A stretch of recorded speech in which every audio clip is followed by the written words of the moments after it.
Am I in the right place? Welcome students, faculty, and friends. We have a lecture this evening. Our lecture series is sponsored by the College of the Environment and Life Sciences, by the Rhode Island chapter of the ASLA, and it is also sponsored by Bartlett Tree Experts.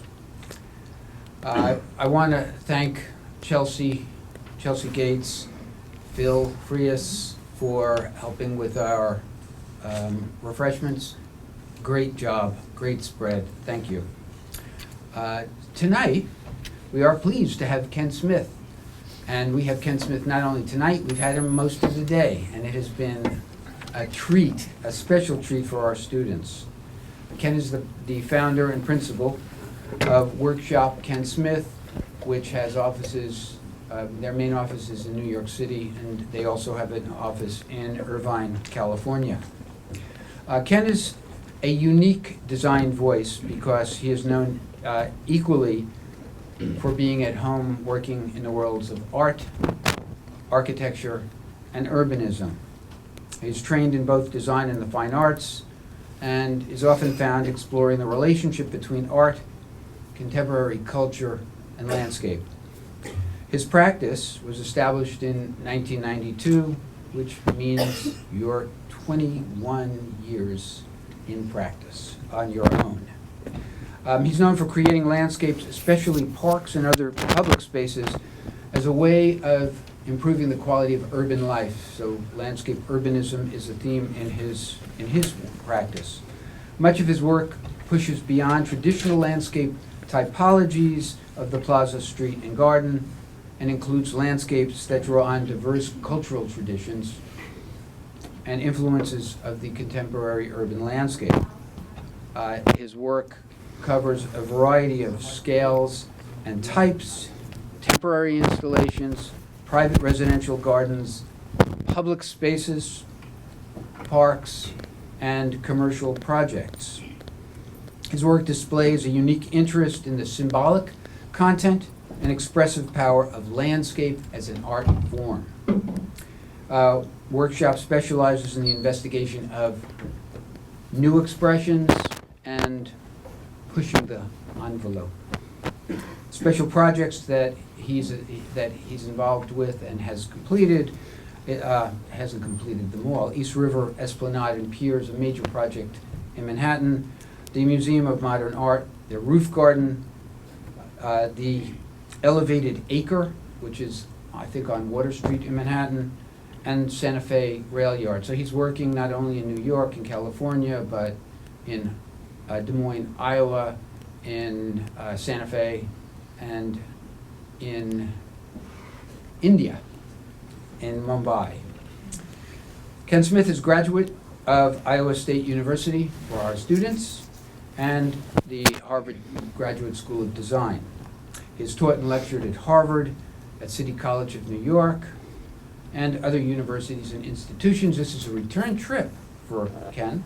I'm sure it's been, well, for us, it's been really special. You're in a new building now. Our building is the reason that none of you could park nearby here, because the whole street is dark, and that was our building.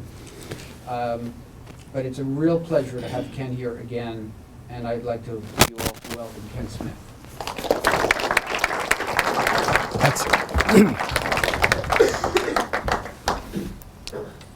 Thank you for inviting me. I think tonight I'm going to really focus on two larger projects that we've been working on, the East River waterfront and the Croton Reservoir water treatment plant. And they're projects that I've been working on for about the last 8 years, both of them. So one of the things about public projects is that they take a great deal of time. They're very complicated. And so it takes a certain degree of patience and persistence to take on those kinds of projects. Most of the work we do is urban landscape. We really focus on issues of urban space and the conditions of urban places. That's where the office is. We're overlooking the High Line. That's our smokestack right there, which is not used any longer. And we've been in this location for about 3 years. We're roughly 12 people, landscape architects, and we have a big space, an entire floor, and it's kind of a messy place. It's really set up as a workshop where we can have messes, we can build mock-ups and models and have a kind of hand-on approach. And I would say that the key thing about the office is that we really approach landscape from a conceptual basis. We really think about landscape as a practice of ideas, about urbanism and about contemporary life and about landscape in the cities.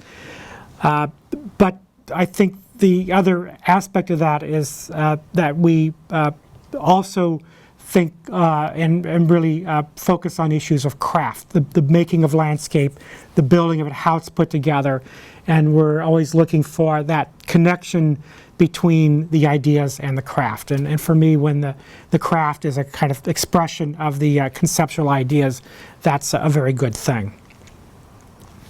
So I think we'll start tonight's presentation by talking about craft.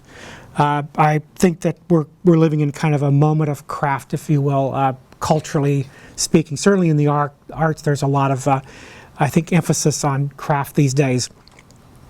I've been interested in clothing and fashion design for a long time, and I think there are some parallels that are to me, of interest between fashion design and landscape design. If you will, a fashion designer is creating an artifice that fits an organic body.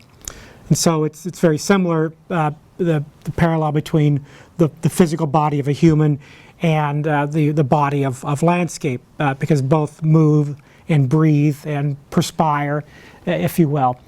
And there are also similar kind of aesthetic preoccupations. In fashion, there's always been this kind of divide between the idea of the clothing revealing the body, as in the Madeleine Vianney dress, which uses the bias cut fabric to actually drape and follow the lines of the body and reveal the figure of the body. The other strain is something more like Ise Miyake, where the clothing actually expresses its own form and structure, and it's the dialogue between that form and the body that makes it work. And I think in landscape you see both those kind of treatments very commonly expressed in landscapes. The debate about whether form should follow nature or whether it should stand apart from nature is kind of one of the recurring debates that's been in our profession for, I would say, generations and centuries. I'm also interested in contemporary fashion, in particular the designer Martin Margiela, a Belgian designer. And he's really a conceptual designer. And early in his career, he did this really interesting collection based on Barbie clothes. And you can see the Barbie doll over there. And of course, we all know that a Barbie doll is not anatomically correct. The Barbie doll is really an idealized idea of what the body is. And in this collection, he took the Barbie clothes and very faithfully, mechanically blew them up to human scale. And you can see they don't really fit the human because they are actually expressing an idealized version of human form rather than actual human form. And I think in landscape, the parallels are, I always think about the English, classic English landscape, which is really a kind of idealized form of landscape beauty. Even if you think about Central Park, I mean, Central Park is not a natural, I mean, it does perform in many ways like a natural landscape, but the forms are not, it's not a natural landscape. It is actually an idealized version of nature. And so this whole debate about what is an actual human form and clothing that should fit it and what is idealized is also something that I think funds or drives a lot of the discussion within landscape architecture. The other thing Margiela did, which I think was interesting, is he spent a lot of time sort of combing through history. A lot of his early collections involved going to thrift stores and getting clothes that had been cast off, and then taking them apart and reusing them. He did collections where he'd take the linings out of coats and then reuse them as outerwear, as dresses. Or he would take clothes apart and refashion them in different ways. And I think today, with sort of the movement of sustainability, we're finding a lot of movement toward reuse and adapting existing things for new uses. And so I think, again, there are sort of parallels between how a fashion designer thinks about clothing and how we might think about the landscape. And certainly the whole notion of craft, how things are put together, this is Tom Brown's work. And of course, Tom Brown is adjusting the proportion of fashion that we are all familiar with, but also paying a real close attention to how things are put together, what the seams are, how the materials work, the craft of clothing, and even raising questions about what is a seam, how does a seam function. And I think in landscape, simple things like how do paving materials come together? How does a gutter work? How do we move water along an edge? How do we deal with grade changes? Those are all issues of craft that are important to how we think about landscapes. I think too often we tend to adopt standard forms of craft or off-the-shelf forms of craft, and we don't really think about what the craft is really doing or really expressing. And I think this seam here, which is actually also a form of operation, is actually really interesting, because part of what a coat is doing is it's ventilating, and so that it's both a seam and a kind of a opening structure is kind of interesting in this particular piece of clothing. So we'll talk a little bit more about craft this evening, I think. And I want to give an example. I'll give two examples on craft. The first one is this project I've been working on in Brooklyn. This is in the BAM Cultural District in Brooklyn. And it's a brand new theater. It's a Shakespearean theater called the Theater for New Audience. And so this project is one of Mayor Bloomberg's legacy projects. It opened a few weeks ago. The mayor had a big ribbon cutting there. And I'm not going to show the whole project, but I'm going to show a couple pieces of it. There were two early ideas that I was thinking about on the project. The first was the theater curtain, the idea that the curtain really frames the production of theater. And I thought that the forms of the curtain were interesting as an idea for the project, the kind of sinuous folds. And the other idea was really the social aspect of people coming together for a performance. So of course, this is a nightclub. That's the El Morocco at the top, and this is Studio 54 down here.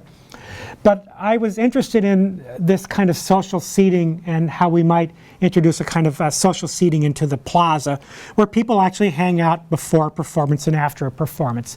And I was particularly taken by the high-backed banquettes and the kind of convivial space it creates, the kind of social space it creates, where people actually sit close together and have maybe private conversations. So these were some early ideas for the banquette for this plaza, a series of very generous circular seating areas with a very high back. And one of the concerns I had very early on about this top one was with a kind of solid form, which is very beautiful and very nice, because when you're cocooned inside, you really have a space that's yours. But in urban settings, you also need to think about visual connections and personal security, and do you feel safe? And so I was concerned about a solid feature, and so we did very early studies to see, is there a way we could actually open up the structure of the bench so that it was both a cocoon, it kind of enveloped you, made a personal social space, but also had a little bit of transparency to it so you could see through it and you could feel the space around it as well. So these were very early studies. Later on, we moved more toward a series of perforation studies, and ultimately these were the direction that we we moved in. And we developed both a banquette that had a back and one that was backless. Now, at about this point in the project, we're developing something here that's it's a custom piece. It's complicated. It involves three-dimensional curves. We have a feature that's bending in multiple directions at the same time. So it's a complicated thing to fabricate. So we, during design development, we started talking to a fabrication company. We started talking to Landscape Forms in Kalamazoo, Michigan, because they have a customizing division.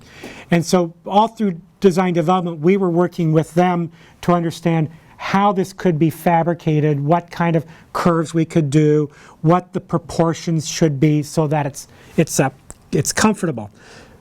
This was the sort of the final version of that. And you can see this is fairly washed out, but here we were starting to look at how it would sit and the proportions of it. My client had other questions. Their questions were more about, will it be comfortable? Is it too big or is it too small? Is it the right size? I had an idea where I wanted some of these banquettes to wrap around a tree, and they said, well, will you be able to get in and out of the banquette easily?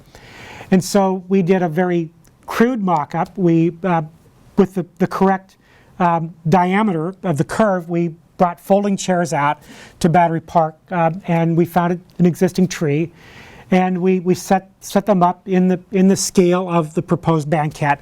And this is the client team, and they all came out and they sat down and had a nice chat, and they said, yeah, this feels pretty good. We like this. I think it's the right size. So that kind of very simple, crude mock-up was an important part of the process of understanding how to make this thing.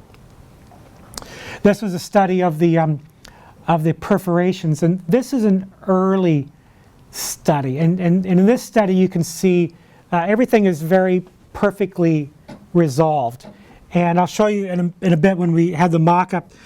There was something not right about this, and so we actually introduced a little bit of imperfection. We actually took some holes out and we added some holes where they shouldn't be. And in the end, the form that was adjusted with a certain amount of imperfection looked better. I can't explain why that is, but it did look better.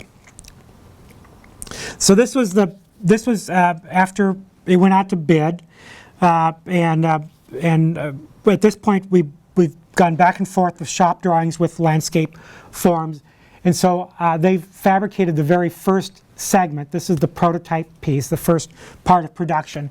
And so I went to Kalamazoo, Michigan, and my job was to test it out.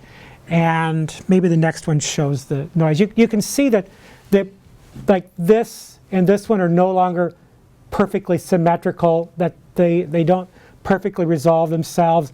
And there's some holes that are missing here.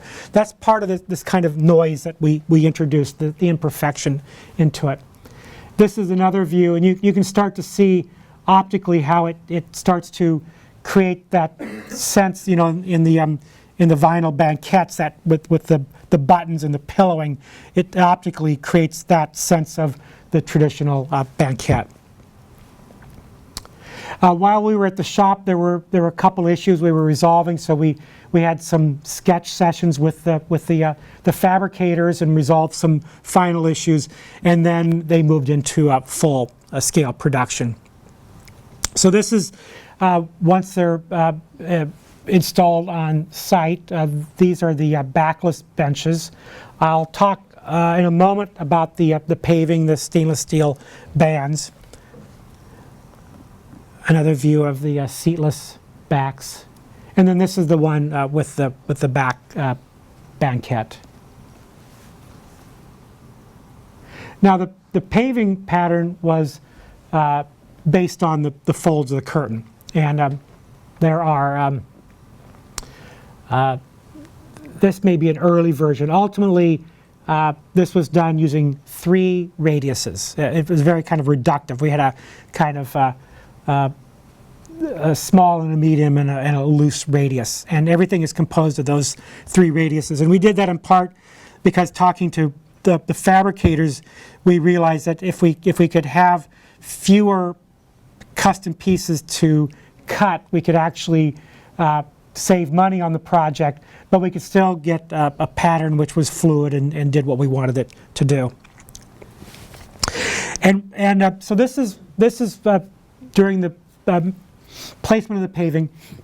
Most of the bands are white cement concrete, and they're exposed aggregate with Mount Airy white crushed granite from North Carolina. So it's a very light colored pavement, intentionally to reduce the heat island impact and to have a place that doesn't retain a lot of heat and warmth in the summer.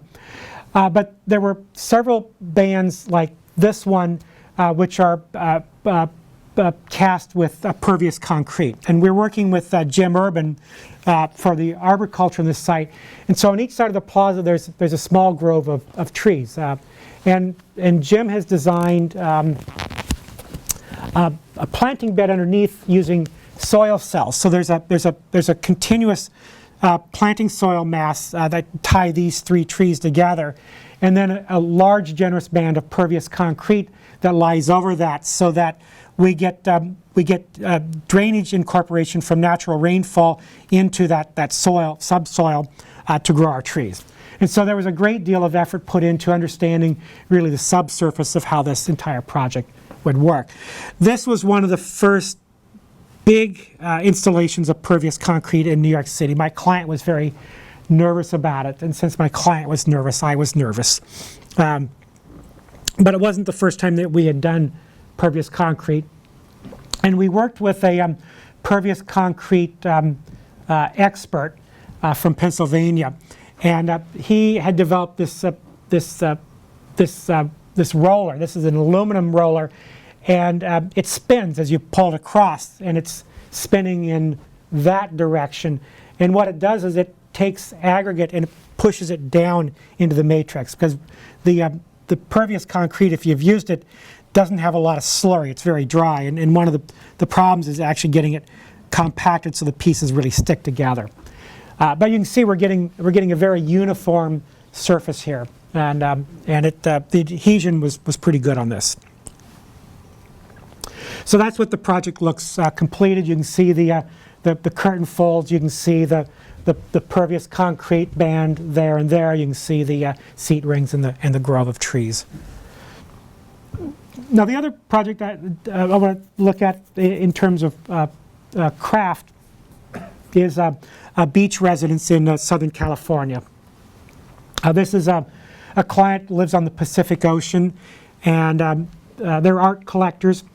And this is a house that was built in the 70s. These terraces are already there. But my clients are in their early 80s. And so they're starting to have some difficulty getting up and down these stairs every day. And so one of the things they really needed was a good handrail. They also were bored with what they had. These were all panels of turf grass, and they thought it wasn't very interesting. So I've proposed a series of parterre gardens and a sculptural handrail that moves down the site.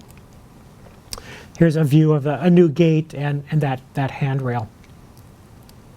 So this is the garden half finished. This is the parterres. The parterres are made out of crushed glass and shredded rubber and white marble chips, and then it's planted with a very xeric, a very water-conserving garden, which is appropriate for California. It's planted with sedums and succulents and grasses primarily. So it's a very spare and Spartan garden, but it has enough liveliness because of the geometry and the materials underneath it that it's a very interesting garden to look at.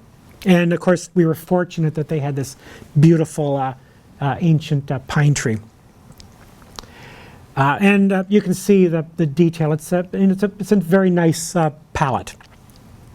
So this is the railing. The railing is complicated. it's three-dimensional curves, and I think we're doing more three-dimensional curves in our design work in the office now because we're starting to use more advanced computer software. We're doing a lot of computer modeling, design modeling using Rhino software. This project started out using SketchUp, but eventually went into to Rhino because we could model these three-dimensional shapes. And this railing is interesting. When at the steps, it does exactly what a railing is supposed to do. It's exactly the right height. It curves at the right place. So it does functionally what is necessary at the steps. But then when it's away from the steps and it doesn't have that function, then it takes on expressive form of its own. So this is the second fitting. This is really like if you were buying a couture dress from Dior. They measure you, and then they make a toile, which is a kind of a rough dress, and you go through several fittings to make sure it fits. And so this is the second fitting. The first fitting was actually quite bad, and so they actually had to do a lot of reworking it. The second fitting is actually getting pretty close now. These the wood supports are just temporary supports to hold it up for the fitting.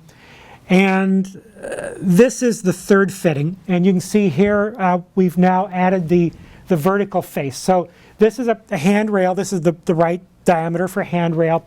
There's a channel that's grooved in here for a light, and then there's a panel here which will actually reflect the light and bounce it down onto the pavement. So the handrail and the hand light and the stairs is a continuous experience down these terraces, so it really safely leads you from the top to the bottom.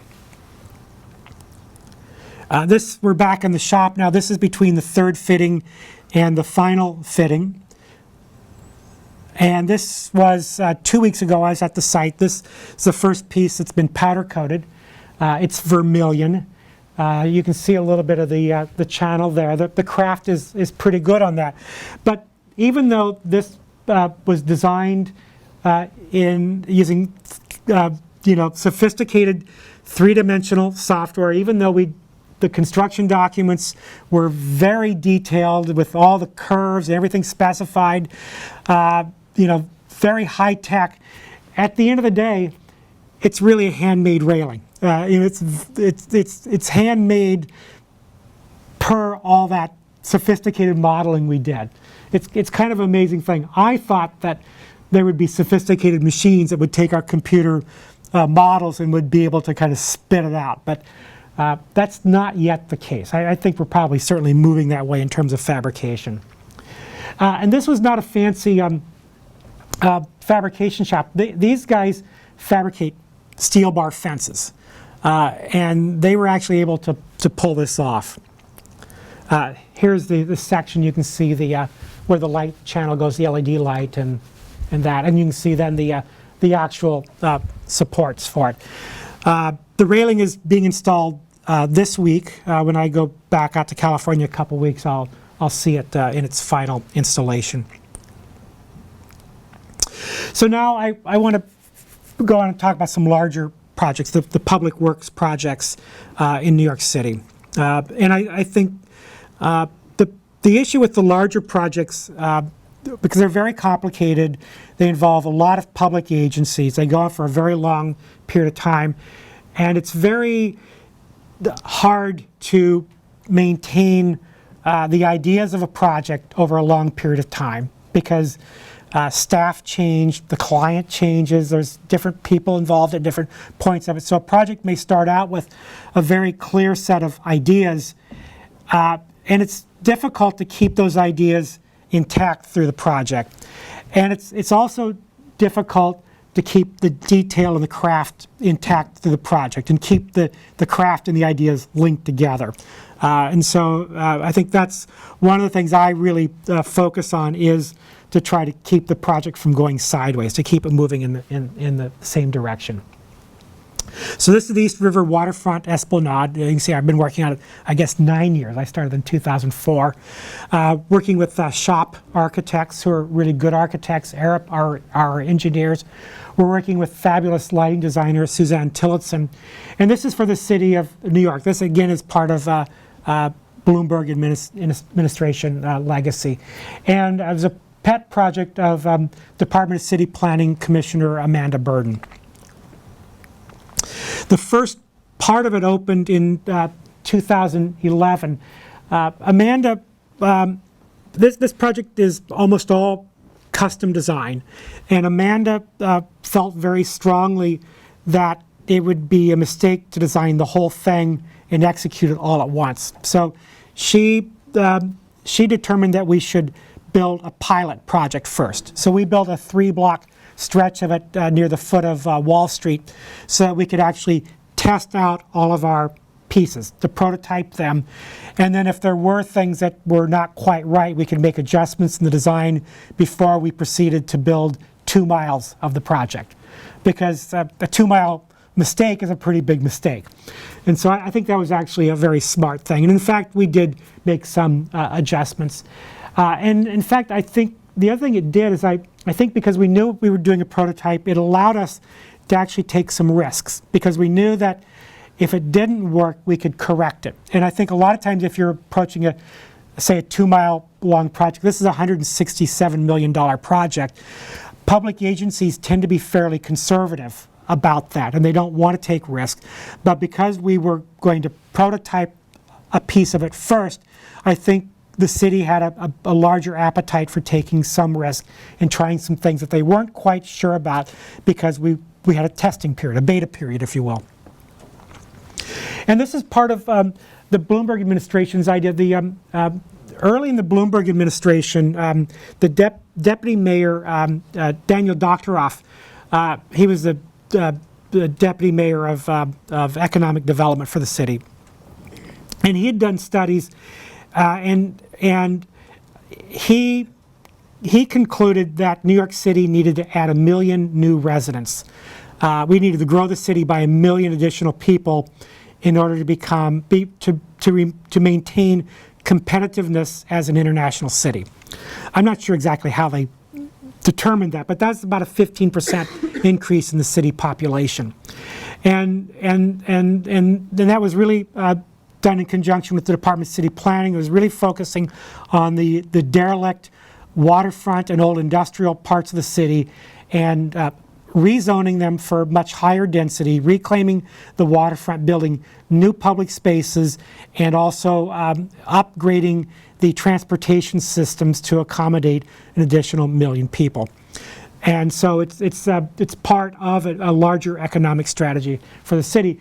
And downtown, the East River waterfront that we worked on, the Brooklyn Bridge Park that Michael Van Valkenburg has been working on, and the Governor's Island project that West 8 has been working on, is all part of that kind of strategic reworking of the public space of Lower Manhattan, which didn't historically have a lot of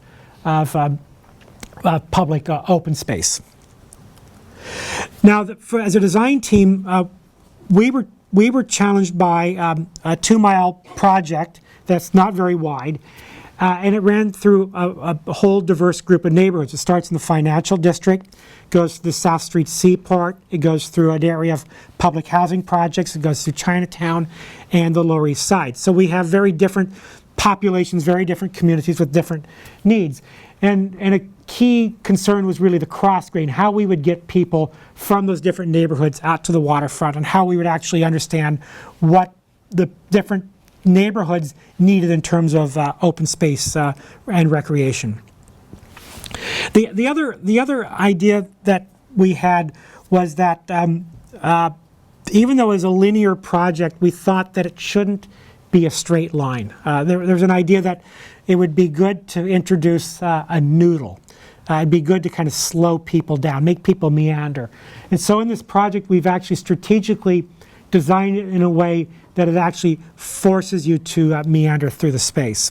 It may make you look up from your iPhone occasionally to see where you're going, and that would be probably good.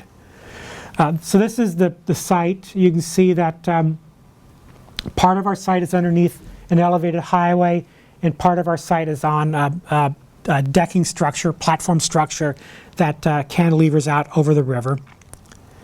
And that posed a real problem. This is the edge of the seawall. So typically where we had sunlight and rain, we had no soil. And then where we had soil, we really didn't have sunlight or rainfall because we were underneath the bridge. And so that's a real kind of landscape conundrum. Also, there were loading conditions we had to deal with. So this was the very, very early study model sketch. And Greg Pasquarelli from Shop and I, we had been looking at historic photos of the waterfront. And in the old archival photographs, when you looked at the waterfront, there were always piles and stacks and lines of stuff. There was always stuff taking off of ships and was sitting there for a while. And there was always these kind of piles and lines of blocky things. And the other thing we noticed in looking at the historic maps is that the New York City waterfront had actually expanded numerous times over time. They were always, building a seawall or an edge, and then filling out a little farther, building a new seawall or an edge. And so we had an idea that maybe this idea of these kind of successive layers of seawall or something that seemed like a seawall might be how we could solve the problems. And so these seat walls became the infrastructure for allowing us to create dunes of soil for the plantings. So it's really an idea that it's kind of rooted in a historic idea, but it solves the basic planting tectonic problem we had. And then we used them to be the infrastructure for all of our social engineering of the social seating. So that one simple move solved the planting and social problems together. So this is a close-up of that. You can see that we were actually able to create a fairly verdant landscape, a landscape that's quite varied. And you can see it's not a straight line. You do have to meander through it, but it's a very kind of organic and gentle meander. You can also see the infrastructure, the social seating along the edges of the plantings. But it also creates and frames nice views out to the harbor, the Brooklyn Bridge in Brooklyn. And it's a very comfortable space. People, I think, innately feel comfortable here. There's people here all the time, and it's always full of people enjoying themselves. And one of the things that we did was we built bar stools into the seat railing. The railing is wide enough you can have a tablet or a laptop or a coffee cup. You can actually, I've seen people sit on these stools and put their feet up on the counter. And draw your attention to this periwinkle beam. One of the things that Greg and I were very set on from the beginning is that we didn't want to have any light poles in the project. In most cities, you have standard lights that you have to use. In New York City, they're all stupid. They're like old Cobra heads or dopey historical lights, and we didn't want to have any of that stuff in the park. And so, working with Suzanne, this little strip here is a continuous LED light strip that runs the entire length of the 2-mile project, and that periwinkle beam is really a big light reflector, and so that bridge support becomes our light fixture for the entire project. It produces a very kind of soft ambient indirect lighting.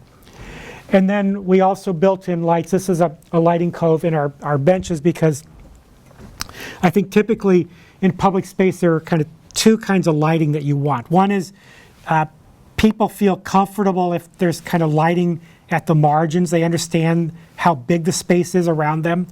You need that kind of general lighting. But they also need something much more local, like the puddle of light that occurs at your feet is very comfortable because it feels bright enough. You kind of understand where you are and you can see things. So this is the mock-up on the bench. This is Amanda Burden, our client. She's very involved in the project, and she's checking it out to make sure that it's comfortable and fits good. And we're concerned about the craft of how it's put together. And in fact, the seating has been quite successful. Chaise lounges, traditional seats, the bar stools.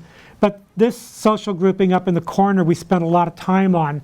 Amanda really wanted to have social situations where people could sit next to each other and chat, and also sit across from each other and chat. And so there was an exquisite amount of work spent on positioning these benches.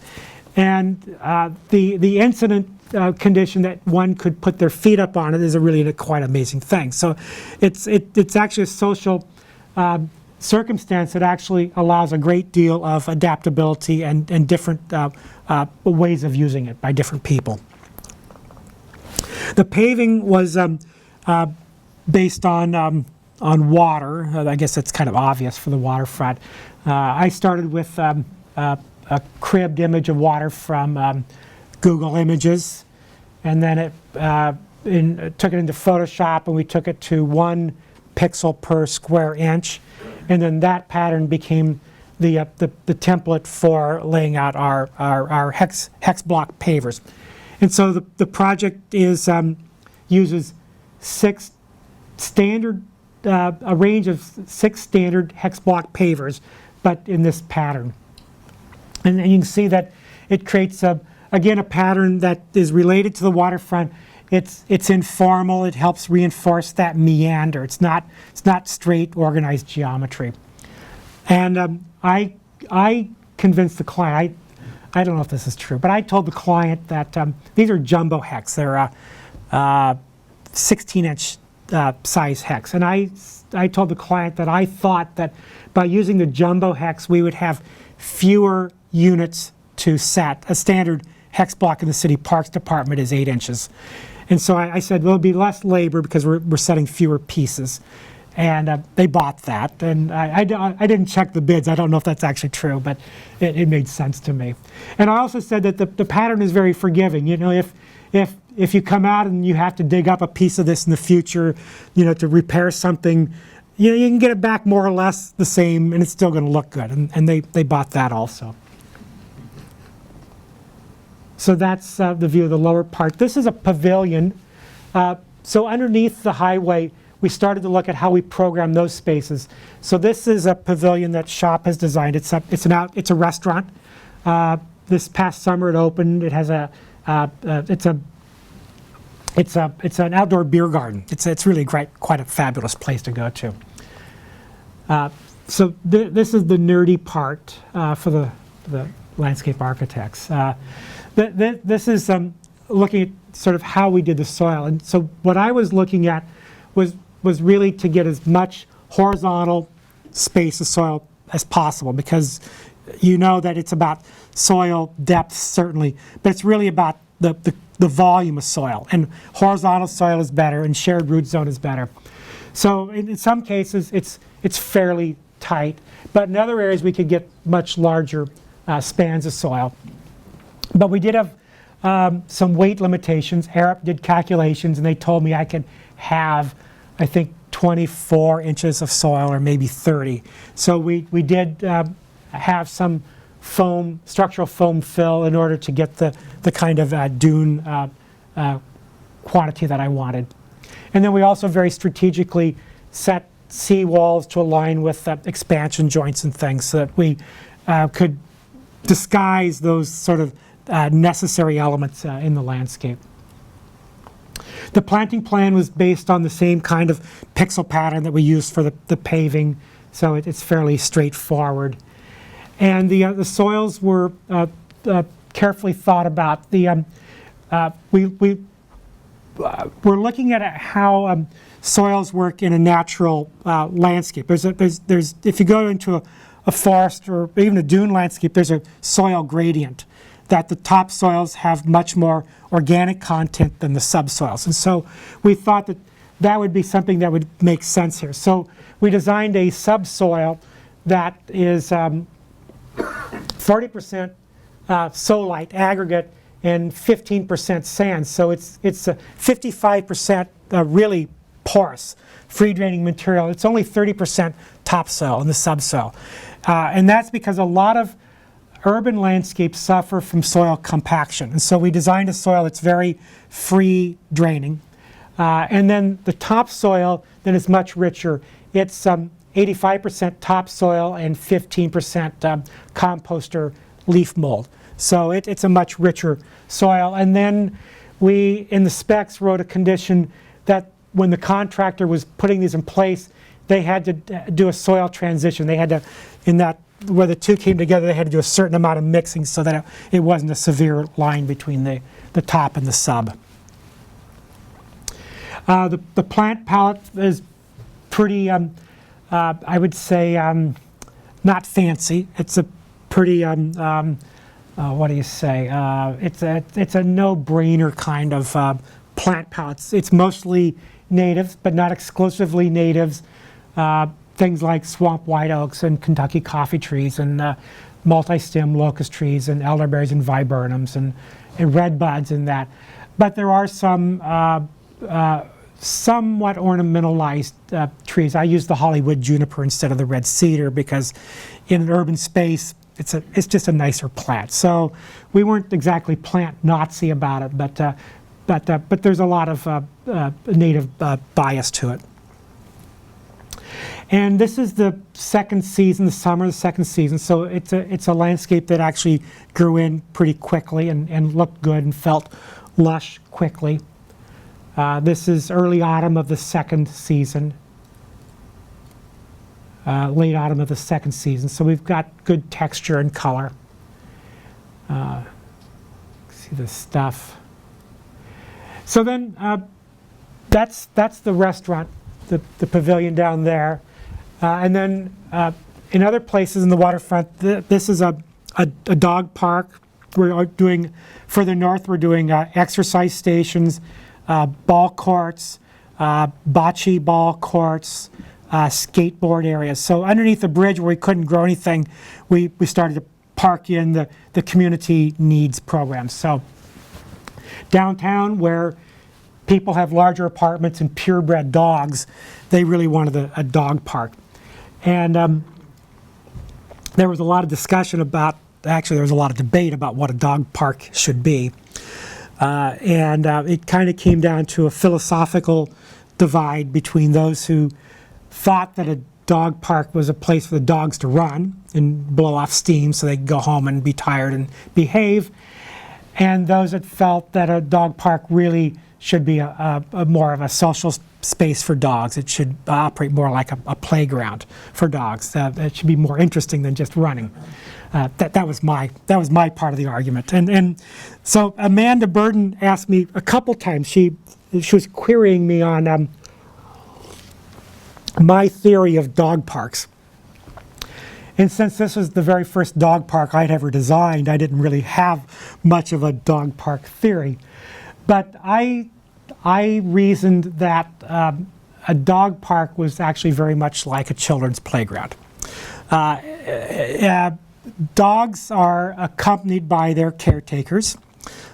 Children are accompanied by their caretakers or parents. And so there's a similarity in terms of when you design a children's playground, one of the things I learned early on is that you're not just designing for the children, you're designing for the parents and the caretakers as much, because if the parents aren't happy, then the children aren't happy, or vice versa. You have to think about both user groups. And it's also true of the dog park. The dogs can be perfectly happy, but if the caretakers aren't, then you have a problem. So you have to think about the humans as much as the dogs. And also, you look at how dogs use spaces, and dogs are very social animals, and it's interesting how they communicate, and the humans also have a very interesting social life in these spaces. So there's a lot of social life in a dog park. So this is really a playground for dogs. This is a water spray. This is the same water spray that we put in the children's playgrounds in New York City. It's operated by the humans, and the dogs love it. There's seating for the humans. There's a little storage place for the hose for washing it down. This tree has a big knot hole in it of plywood because the dog owners, the dog constituents said they wanted the Bolton board.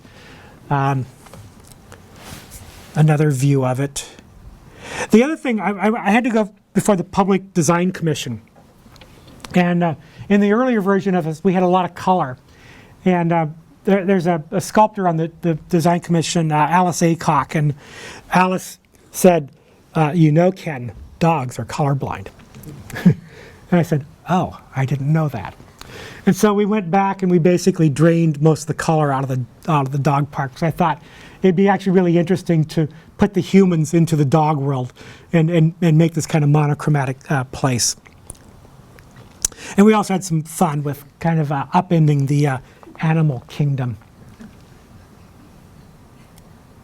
And that's the mayor meeting with the constituents, and I think the constituents gave a good review, and that's good. A couple other things we did which were interesting in the waterfront. We were able to get environmental approval to build a couple get downs. We were able to breach the seawall and create these tide steps. You can see the bottom step here is wet. This is Hurricane Irene 2 years ago, and you can see it was wet then. Hurricane Sandy had 5 feet of water on the upper esplanade. So this entire area was underwater, and it survived pretty well. I think that the seat walls sort of broke the action of the waves, and the dunes were a shape that sort of accommodated the water flow. The plant community was salt tolerant enough. We actually had very little plant loss. Our trees came through it fine. The paving came through fine.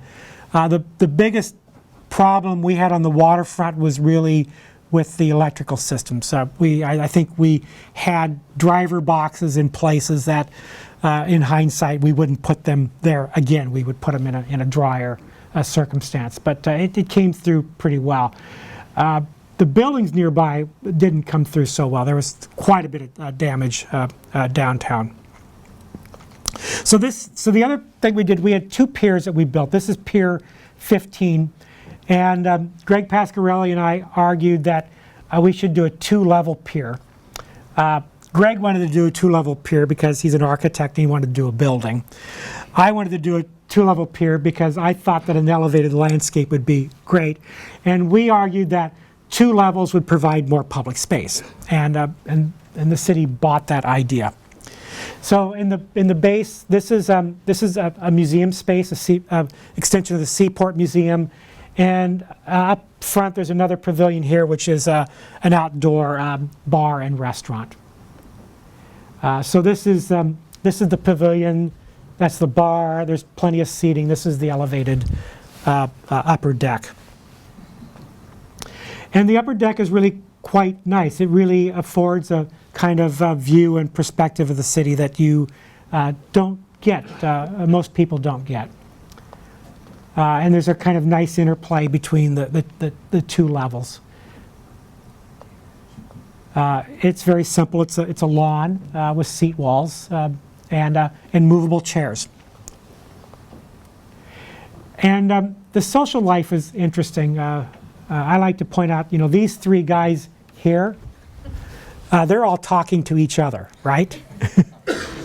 And this guy, I must be taking a picture of the bridge.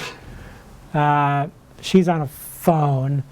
But, contemporary life is something you need to think about. When I was a student, we all read Holly White's work, The Social Life of Small Urban Spaces, which I think is still very relevant in sort of looking at how people actually used public spaces in the 60s and 70s. But I think it's useful to actually re-look at how people use public space. We've been working on a project in in Brooklyn, in Dumbo. The city is wanting to encourage high-tech industries to move to Dumbo. And so one of the consultants on the project was HRNA, their economic research analysts that really work on public space.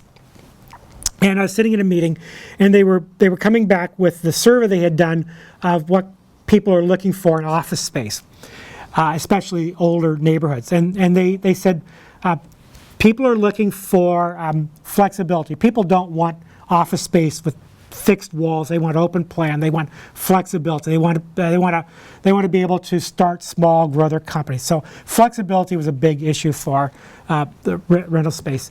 People wanted space that they liked the old buildings. They liked space that was authentic. They liked the history and the character of the space reading through. People who worked in the spaces wanted places that were dog and bicycle friendly. What were some of the other findings? The findings were really interesting. So I'm sitting in this meeting, I'm listening to this stuff, I'm going, that's exactly the program for public space outdoors. It's the same program. What you're seeing in a lot of new contemporary public space is an emphasis on flexibility, portable tables and chairs, spaces that can be reconfigured and used in different ways at different times of the week, different times of the year, different groups of people. People want spaces that reflect the context and don't erase the history. They want places that you can bicycle to or take your dog to, are kid friendly. And so I thought that was a really interesting finding. And so I think that as landscape architects, we're maybe not always so well trained in the behavioral sciences, and we don't really think enough about the social space and how people use them. But I think if you want to make urban spaces that really work, you do need to think about contemporary life and how people use contemporary places. The lawn is fabulous. People love this kind of simple use of space. So the other pier we're doing is Pier 35. This one is more landscape oriented, so I have a little stronger hand on this one. It's a series of folded plates that form the horizontal plane. There's a folded vertical screen, and this is a little ecological demonstration area. So that's this is the eco park. It's a mussel habitat that I'll show you. These are these folded plains, these dunes and lawns with scattered trees. At the end, there's a kind of an elevated platform, and the folded vine screen lifts up and forms a kind of a big shade canopy, and from that we're hanging a whole a row of porch swings. Mostly because, in my opinion, there are not enough porch swings in public space. I went to this park in India, in Chandigarh, 15 years ago, that this artist, Nek Chand, had designed. And he had put swings in the park. And I remember going to this park, and there were all these women in saris and kids, and everybody's swinging. The adults are swinging. It was like a playground, but for adults, and I just thought that was fabulous. And so this is really kind of a front porch for the city, and so people should be able to go out and sit in a porch swing and enjoy the river. That's the view of what we think it will look like. Those are those porch swings. This is the eco-habitat, the vine screen. Another view of that. The vine screen is hiding a sanitation building behind it. It's our plant palette, planting plan for the vine screen and what we think it might look like with the different species competing with each other. And then the eco park is this little area. This part of the pier had collapsed, and so rather than rebuild it, the city's decision was that we should do an ecological demonstration. They got an ecological grant to do that. And the program was to create a habitat for mussels, because the water quality in the river is much better now, and the mussels and the oysters are starting to come back. So this entire landscape functions from low tide to high tide. So twice a day it fills up, and twice a day it empties out. And this was the first study of the rockeries that we would put in for the mussels. And then this is at the precasters shop near Albany, New York. We worked with an ecologist who helped us get the right texture for the mussels and to understand the size of crevices that we needed to create the right kind of habitat. This is also when I started getting very excited because I realized what a big feature this was. One of the things about an infrastructure project is you actually get to do kind of big things. So this is the placement of the rockeries. My staff came up and supervised the placement of every single rock, so we had the right spacing and they looked good. That's the beginning. You can see these are the additional pieces of precast concrete that have to be placed yet, so you get a sense of the scale of it. It came down by barge down the Hudson River and around the bottom and up the east side. We had the largest crane on the East Coast. This particular block, this is one of the bigger blocks. This is a 58-ton piece of precast concrete. And this is what it looks like at low tide. You can see it's starting to get a fair amount of green growth on it. This is during tide change. You can actually see the water coming in and going out, which is pretty fabulous. And this is high tide. And then these are the bridge supports. There's a pedestrian footbridge that will go over this so that everyone going to this pier will cross the bridge and look down into the mussel habitat. So the last project I'll show is the Croton Reservoir Water Treatment Plant Golf Driving Range. That's the official title. It's in the Bronx. The reservoir is up in the Catskills. New York City has fabulous drinking water. It's why the city grew so quickly in the 19th century. Water and power, fresh water was good, and the water quality is still very good. But in order to comply with federal Clean Water Drinking Act standards, the city is required to build a water treatment plant. And so the city did a study of different locations to build a treatment plant. And of course, when you do something like that, nobody wants it in their neighborhood. And the city doesn't want to buy new land because that's expensive. So these things tend to end up in a public park. So this is built in Van Cortlandt Park, and it's built on the site of a municipal golf course, and it's being built on top of the former driving range. So the neighbors wanted, they wanted their park back at the end of the day, so the requirement was that we had to return it more or less to original grade, and it had to function as a golf driving range. So that's our site. There's the golf course. You can see it's a pretty big hole in the ground. These are apartment buildings. That's the subway. That's a view. This is a couple years ago. This is before they finished. So this plant is built 90 feet into the ground. They dug out 90 feet of solid bedrock. And then it's a 9-acre building underground. And so we have a 9-acre roof to work with. 9 acres of impervious roof. So that's a lot of stormwater runoff. The site is located adjacent to riparian woodlots, which are ecologically significant, and also some significant tree rows and wet meadows. So we had to be very careful about the ecological resources here. And also, the other thing is that a water treatment plant is really a high security facility. It's the drinking water for the whole city. And even though it's this kind of big rectangular shape, one of the concerns was to not make it too visible, and there were a whole series of security requirements in terms of vehicular and pedestrian interdiction. So the partie was really to superimpose a circular form to really disguise the square box so you really wouldn't know where it is. And then to use a series of walls and moats to create a security barrier around it. And then to use the moats as the storm water system for the entire plant. So we're taking the stormwater runoff from the 9-acre roof. We're capturing it because it's a golf driving range. There's a fair amount of fertilizers that's used on the turf, so there's a fair amount of nitrates in the water.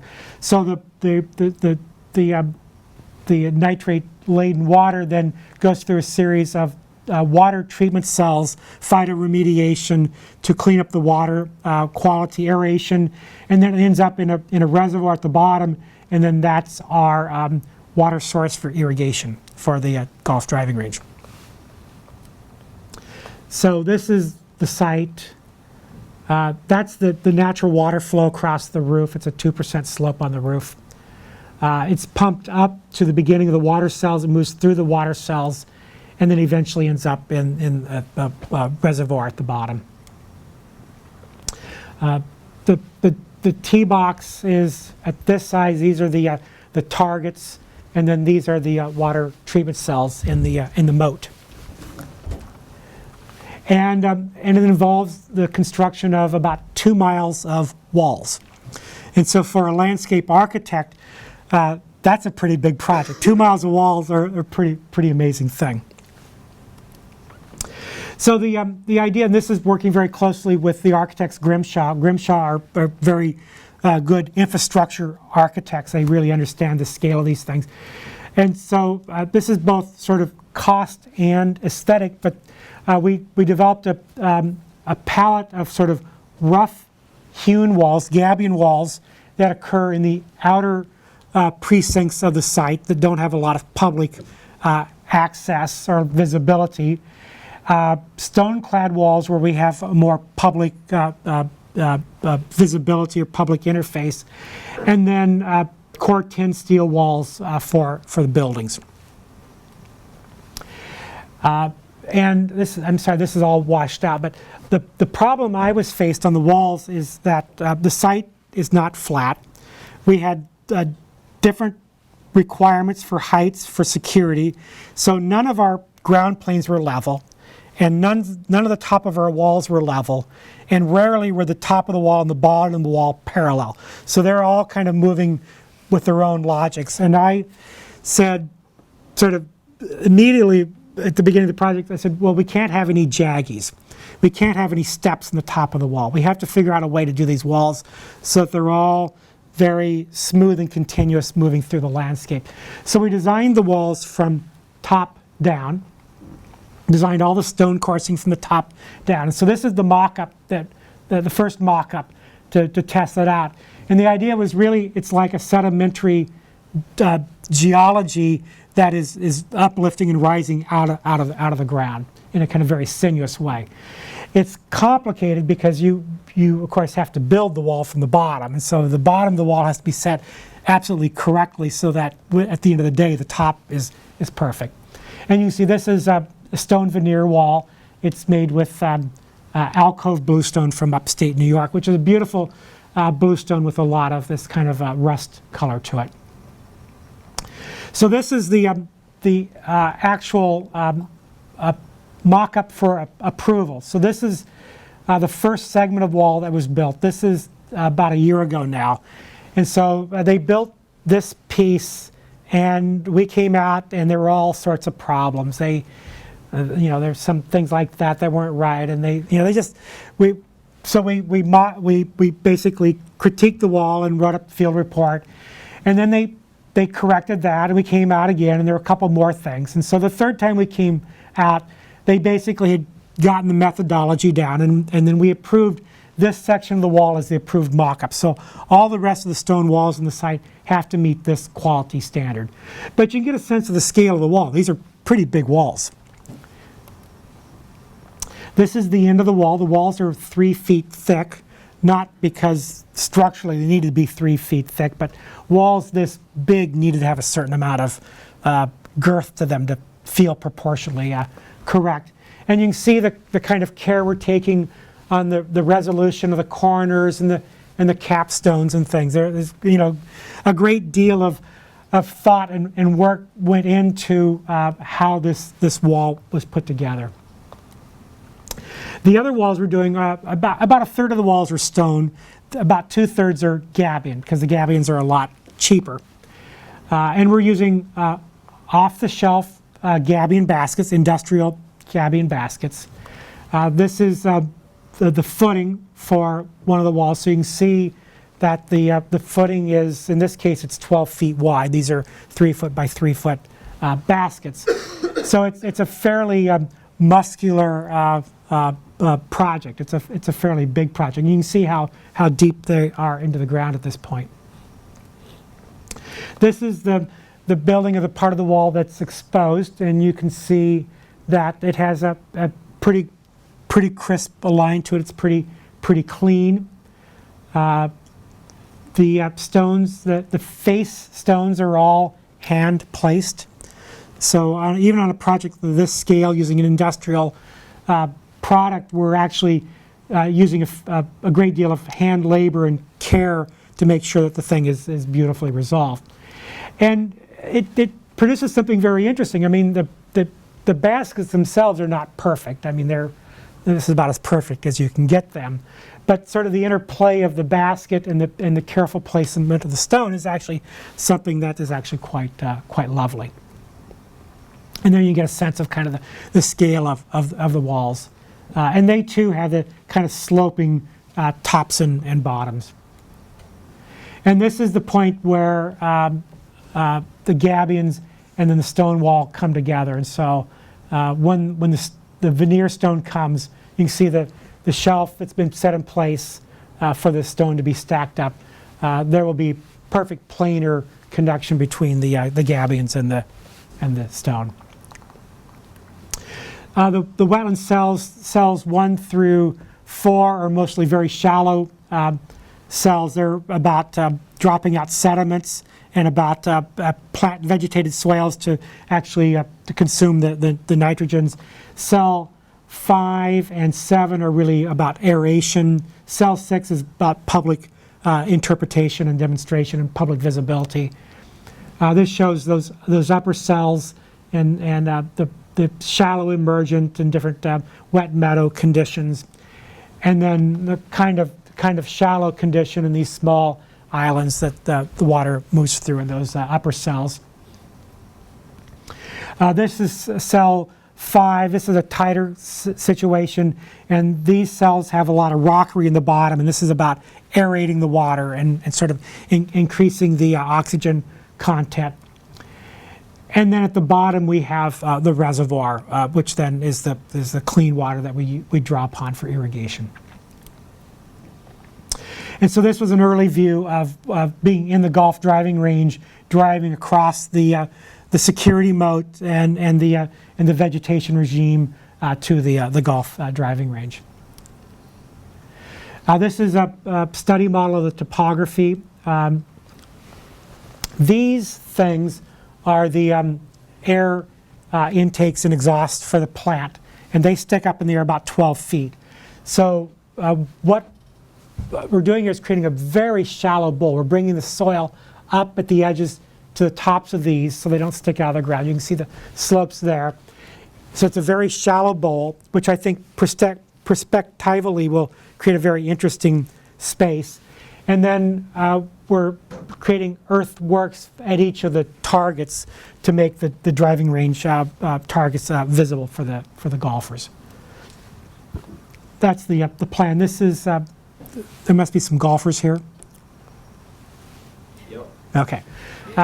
In golf design, I don't play golf, but I've learned a little bit. In golf design, our golf consultant calls this the Christmas tree diagram for golf driving range.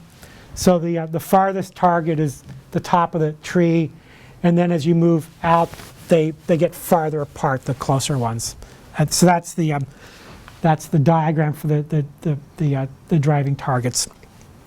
We have several different kinds of turf and different mowing regimes, so there's a little bit of variation out there. So this is the roof, the 9-acre roof. These are those air-take plenums. There's other sorts of infrastructure and stuff all over the place.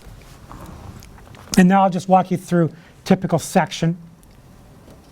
That's the plenum. And so the first thing that happens is there's a drainage mat to protect the roof membrane. There's a leader system of stone drain lines that collect the water and drain it away. These are the drain rock wire cage. Now we're going to zoom in a little bit. There's insulation that goes on that's channelized for water movement. And then there's a whole series of structural geofoam layers that are stacked up to create the topography with maximum 3:1, because in a golf course design that's the maximum that a lawnmower can conventionally mow on. Filter fabric, irrigation system, and then the soil. On this roof, this 9-acre roof, our structural engineers calculated that we had enough weight load for 10 inches of soil. So it's not a lot of soil. And that's why all of the geofoam, because otherwise we would have had a perfectly level terrain, and we wanted to do something much more sculptural. And then on top of that are the planting systems. So this is about a month ago. This is in October. So you can see the stacking of the geofoam, and they're starting to place the soil.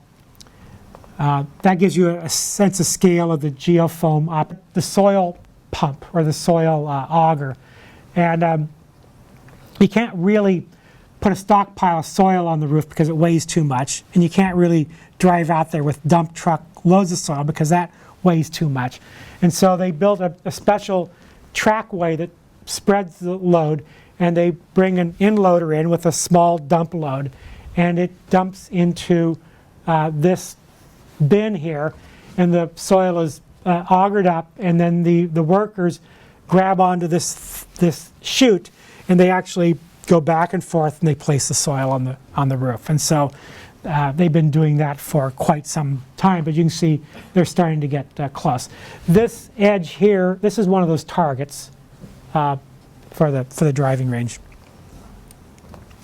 Another view, you can see here, these are the plenums. You can start to see a little bit of that shallow bowl that we're creating at the scale of this landscape. And it's subtle, but you can also start to see some of the knobs for the targets there. And then over here, they haven't done the foam yet, but this also will start to sweep up. That's the, you can see the soil coming out of the auger in that shot.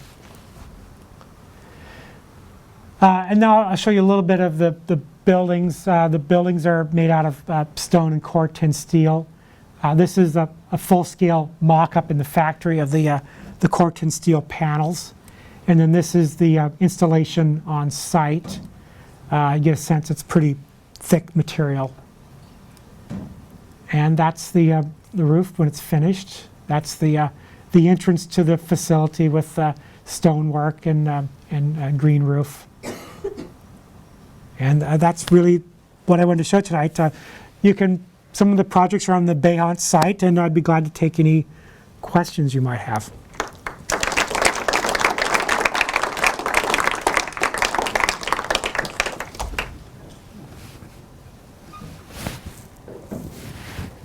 So how long has that last project taken? How long did the design phase take, I guess? Well, the design ongoing. We've been, I think it's been about 8 years. I don't remember exactly when we started. But we did the industrial plant first, the arrivals and receiving building and the parking lots for the DEP facility. That was done first. The building you saw is part of that facility. So that's nearly complete now. And they'll be doing plantings in that area this coming spring. The driving range roof was part of that package, so that will be planted this coming spring. The package for the clubhouse in the public facility, we designed and completed in, I guess we must have completed that in 2009, and then the project was running over budget. And so last year we went through a complete value engineering exercise, and we've spent the last 6 months redesigning that part of the project, and we're just finishing the construction documents now for that facility, and that will start construction next year. So the whole project will probably be finished in 2015 or 2016. It's the entire project is over $1 billion, and the public facilities, the landscape and the architecture is about $100 million budget. So, but it's big and it's complicated. Yes. How does such a small office like yours do such large projects? I don't know. It's a miracle. Well, we really do focus on them. We don't do everything. I mean, we have a dozen projects at any given time, and they're all in different sync. And a project like this is not something where it comes in and you go and pump it out quickly. I mean, it gets stretched out over time. So we managed to do it. I don't know how. I guess EDA would probably, or ACOM would probably say we can't do it, but somehow we do. So, and part of it is that we work closely with the architects, and the architects have a little more firepower than we have, and so that helps. And also these projects are in our backyard. They're in New York City, so that helps. We know the regulatory circumstance. We know the agencies, and so that helps. But 12 people. We were 24 people in 2008. 12 to 24 people can actually produce a lot of work. You have different people on, I know you collaborate with a lot of different people, but on your own staff, do you have an engineer or like? No, we're all landscape architects. Yeah, and so I work on all projects, and typically there's a project manager on the project, and they stay with the project all the way through, and they do all the day-to-day, week-to-week slogging through, all the meetings with the clients and the agencies and all that stuff. I go to the, particular ones in that, and then we have the production, the younger folks, the production people, then they float around on different projects. And like the week before Thanksgiving was pure hell in the office, because holidays, agencies always set, the deadlines are always just before a holiday, and so I think we had 3 simultaneous big deadlines before Thanksgiving. The clubhouse construction documents were due. The final construction documents for Des Moines were due, and there was some other thing that was due, and so it was really. That's probably when we could have used 50 people, but.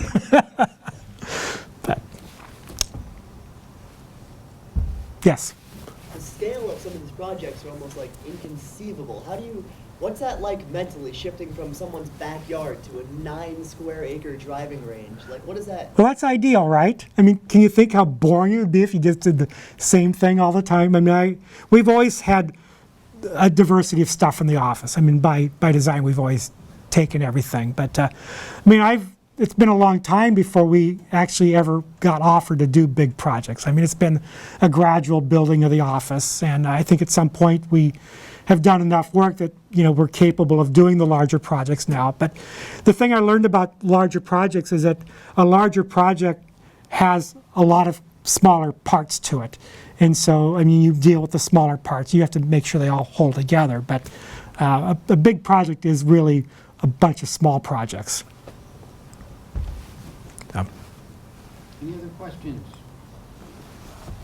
Well, you can ask Good. questions out in the lobby. Thank you. Anyway. I'd like to just say thank you for this lecture.